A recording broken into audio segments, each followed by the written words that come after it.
तो hello friends, welcome back to my channel. और friend, आज के वीडियो सीरीज़ के अंदर हम डिस्कस करने वाले हैं कंप्यूटर नेटवर्क के अंदर अगले टॉपिक को, जिसका नाम है लेयर्ड आर्किटेक्चर, जिसमें हम लोग protocol of hierarchy, design issue, interface and services को डिस्कस करेंगे। तो आप वीडियो में अंत तक बने रहिएगा और इसके एडवांटेज और डिसएडवांटेज को भी डिस्कस करेंगे, जो कि काफ़ी इंपॉर्टेंट है आपके एग्जामिनेशन पॉइंट ऑफ व्यू से। सबसे पहले आपको क्या करना है, इस फिगर को ड्रॉ कर लेना है, इस फिगर को बना लेना है विद द नेम ऑफ, अच्छी तरीके से इसके नेमिंग को आपको करना है। जो एरो दिख रहा होगा आपको, जो लेयर्स दिख रहे हैं, जो लेयर का डिवीज़न आपको दिख रहा है, वो सारी चीज़ें अच्छी तरीके से आपको लिखना होगा। वीडियो क्वालिटी को थोड़ा सा आप इंक्रीज कर लीजिएगा ताकि चीज़ें क्लियर दिखाई दें। आइए हम लोग स्टार्ट करते हैं पॉइंट वाइज सारी चीज़ों को डिस्कस करना। पहला पॉइंट कह रहा है कि the purpose of each layer is to offer the certain services to the high layer and shielding these layer from the details of how the offered services are actually implement. यानी जो purpose होता है प्रत्येक layer का, जैसे आप देख सकते हैं यहाँ पे लेयर 1 2 3 4 5 इस तरीके के लेयर आपको दिख रहे हैं। उसका पर्पस होता है एक ऑफर्स प्रोवाइड करना हाई लेयर के अकॉर्डिंग, ओके, जो कहीं ना कहीं एक्चुअली उस चीज़ में इम्प्लीमेंट होता हो। इसी में अगला पॉइंट कह रहा है कि this permit changes in layer without affecting the other layer. यानी जो लेयर में चेंजिंग होगा, जैसे एक लेयर का अगर चेंजिंग हमें करना है तो ऐसा नहीं कि दूसरा जो लेयर है उसके कारण वो अफेक्ट होगा, ऐसा नहीं होगा उसमें। ये चीज़ें यहाँ पे रहती हैं।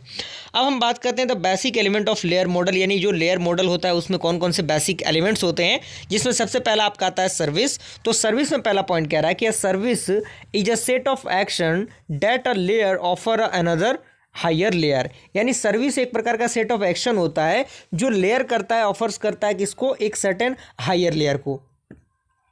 उसके बाद आपका आता है प्रोटोकॉल। तो प्रोटोकॉल में कह रहा है कि protocol is a set of rules. Protocol यानी जो आपका रूल होता है, सेट ऑफ इंस्ट्रक्शंस होते हैं that a layer uses exchange information with a peer entity. यानी उसमें बताया जाता है कि जो लेयर का एक्सचेंज होगा वो किसके मदद से होगा, पीयर एंटिटी की मदद से होगा। उसके बाद कह रहा है कि these rules concern both the contents and the other order of message used. यानी ये जो रूल्स होंगे वो कंक्लूड होंगे किसके मदद से, दोनों कंटेंट की मदद से भी और ऑर्डर ऑफ मैसेज जो हम यूज़ करते हैं उसके अकॉर्डिंग भी। अगला आपका है इंटरफेसेस। तो इंटरफेसेस में पहला पॉइंट कह रहा है कि between the layer service interface are declined. यानी जो लेयर सर्विसेज इंटरफेस होगा उसमें ये क्या होगा, डिक्लाइंड होगा। और अगला पॉइंट इसी के अंदर कह रहा है कि the message from one layer to the another layer are sent through these interface. यानी इंटरफेस के मदद से ही जो मैसेज होता है उसको हम एक लेयर से दूसरे लेयर तक क्या करते हैं, ट्रांसफ़र करते हैं। अगला पॉइंट कह रहा है कि in N layer architecture layer N on one machine carries on conversation with the layer N on another machine. यानी जैसे मान लीजिए कि एक मशीन है, N is a number of layer, okay. तो यहाँ मान लीजिए अगर एक लेयर आर्किटेक्चर होता है तो वो कहीं ना कहीं एक नंबर ऑफ मशीन कैरीज करेगा, और जो कन्वर्जन जो होगा वो क्या होगा, एन नंबर ऑफ मशीन के कारण होगा। उसके बाद कह रहा है कि the rules that conventions used in this connection are collectively known as the layer and protocol. यानी वैसा रूल जो कन्वेंशन यूज़ होता है इस कनेक्शन को प्रोवाइड करने के लिए उसको हम क्या कहते हैं, लेयर एंड प्रोटोकॉल कहते हैं। अगला पॉइंट कह रहा है कि protocol is an agreement between the communicating parties on how the communication is to produce. यानी जो प्रोटोकॉल होता है वो एग्रीमेंट करता है किसके बीच में, between the communicating parties on how the communication is proceed. यानी किस तरीके से जो कम्युनिकेशन होगा वो प्रोसीड होगा।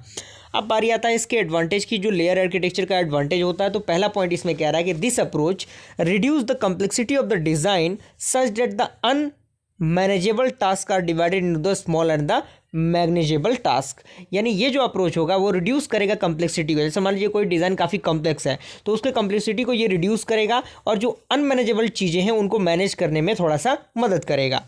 अगला पॉइंट कह रहा है कि it provide modularity, layers are independent of each other which is easier to understand and implement. यानी ये प्रोवाइड करेगा मॉडुलैरिटी को, जिसमें लेयर्स क्या होंगे, इंडिपेंडेंट होंगे प्रत्येक एक दूसरे से, जो क्या होगा, जिसे समझना और इम्प्लीमेंट करना थोड़ा सा आसान होगा।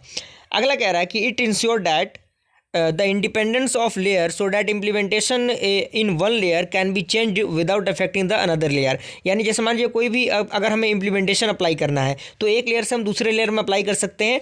अगर हम एक लेयर से दूसरे लेयर में अप्लाई करते हैं तो कहीं ना कहीं जो लेयर्स होंगे उनमें कोई डिस्टर्बेंस नहीं होगा, उनमें कोई इफेक्ट नहीं पड़ेगा।